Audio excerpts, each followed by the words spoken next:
Hello and welcome friends to our own channel Nitin underscore just for you. Today we will continue our series BPO The Journey Chapter 10. Thanks a lot for your valuable feedback, your comments aloud. For recap, please watch my earlier videos.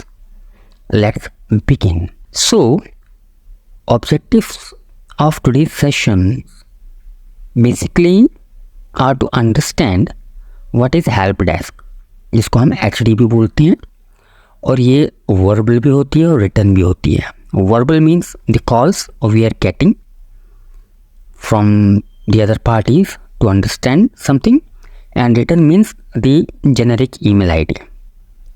इसको हम बाद में और detail में अभी share करेंगे. Second, हम जो आज बात करेंगे that will like types of queries. हम कौन कौन से टाइप की क्वेरीज जो हैं ब्रॉडली हेल्प डेस्क पर रिसीव होती हैं, चाहे वो कॉल हो या फिर वो ईमेल्स हो. So let's move on. So is friends, what is help desk actually? तो इसमें जैसे कि मैंने लिखा है कि help desk is a department of every industry which is responsible to manage queries related to business. In simple words, कोई भी आपको टेंशन हो, कोई भी आपको दिक्कत हो गुड्स और सर्विसेज से रिलेटेड, या आपके कुछ इनवॉइसेस पेंडिंग हो या आपकी पेमेंट पेंडिंग हो, तो उसके लिए हेल्प डेस्क जो एक डिपार्टमेंट है वो हर बिजनेस में होता है. उनको हम ईमेल भी कर सकते हैं, उनको हम कॉल भी कर सकते हैं. तो now we are talking about BPO journey. So हम लोग इस कॉन्टेक्स्ट में हेल्प डेस्क के बारे में बात करेंगे, लाइक बीपीओ के बारे में. तो basically if you talk about the return help desk, इसका मतलब होता है एक जेनरिक ईमेल आईडी होता है जो कि हमारे सारे वेंडर्स के पास होता है, and all of those vendors can send their emails to that generic email ID, and help desk team is responsible to response on their questions on their emails.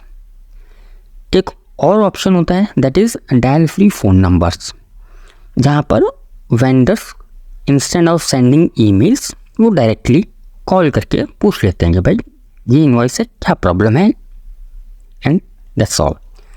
अब बात करते हैं कि ब्रॉडली कौन कौन सी ऐसी क्वेरीज होती हैं जो कि हमें रिसीव होती हैं हेल्प डेस्क पर. सबसे कॉमन क्वेरी होती है स्टेटस ऑफ द इनवॉइस. तो बहुत ही सिंपल सी बात है, अगर हमने कोई सर्विसेज या गुड्स दी हैं तो ऑब्वियसली हम एक्सपेक्ट करेंगे कि हमें मनी मिले. अब अगर मनी ऑन टाइम नहीं मिलता है तो हम जिसको हमने सर्विसेज या गुड्स दिए हैं we will contact to that person और दैट इंडस्ट्री और दैट कंपनी और organization. So for example in this scenario, मेरा एक इनवॉइस है जिसका नंबर है 12356. उसकी पेमेंट नहीं हुई है, तो अब मैं क्या करूँगा? मैं ईमेल करूँगा या फिर मैं कॉल करूँगा. अगर ईमेल है तो जो हमारे हेल्प डेस्क की टीम है उनको ईमेल मिलेगा और वो IPL 1 में जा करके उसका इनवॉइस का स्टेटस चेक करेंगे. नेक्स्ट आता है कि स्टेटस चेक करने के बाद जो आउटकम आता है वो क्या क्या प्रॉबेबल हो सकता है. सो फॉर एग्जांपल इनवॉइस पार्क्ड है, ये एक सिनेरियो हो गया. सेकंड इज इनवॉइस सिस्टम में नहीं है.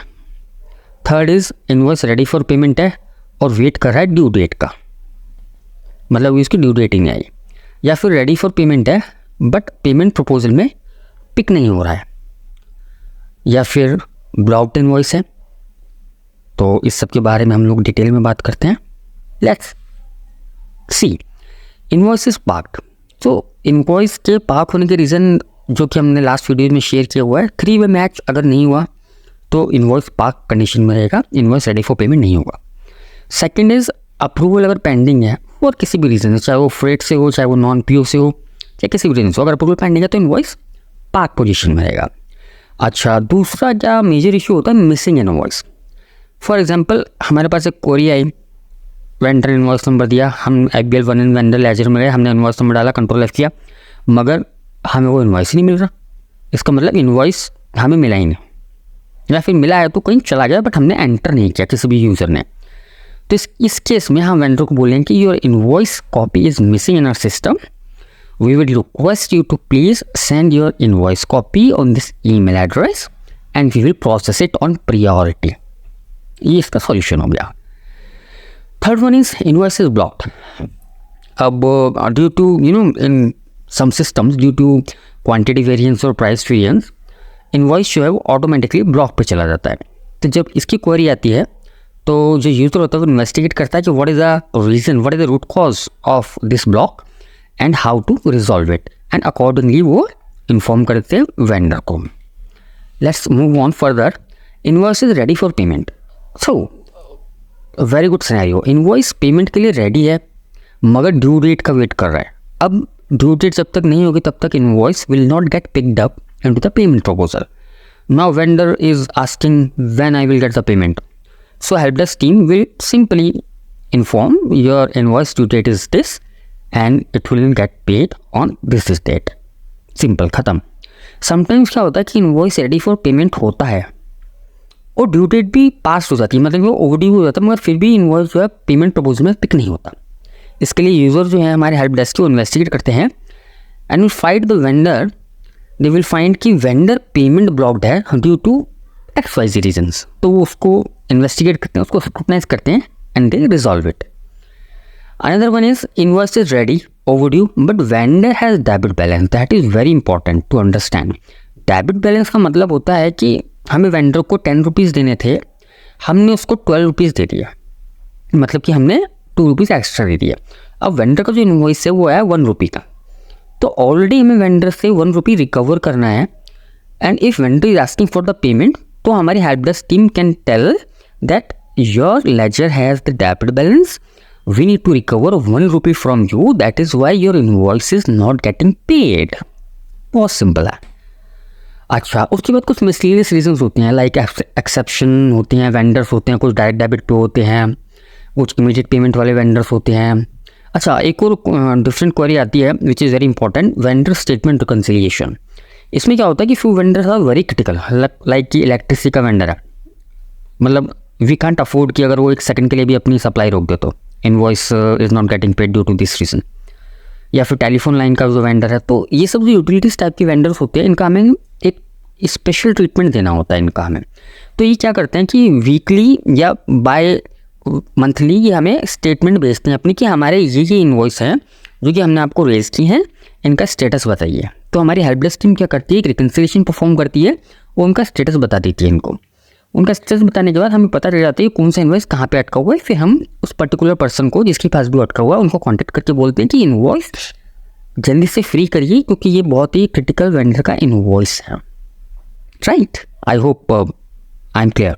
Okay, invoice posted with incorrect payment method, ये मतलब कि एक और मेथड होता है कि एक और that is we that invoice is not getting paid. Payment method है लाइक वायर, हमने सेलेक्ट कर लिया, यूजर ने सेलेक्ट कर लिया, चेक। तो इन केसेस में भी जो है पेमेंट होल्ड पर चला जाता है।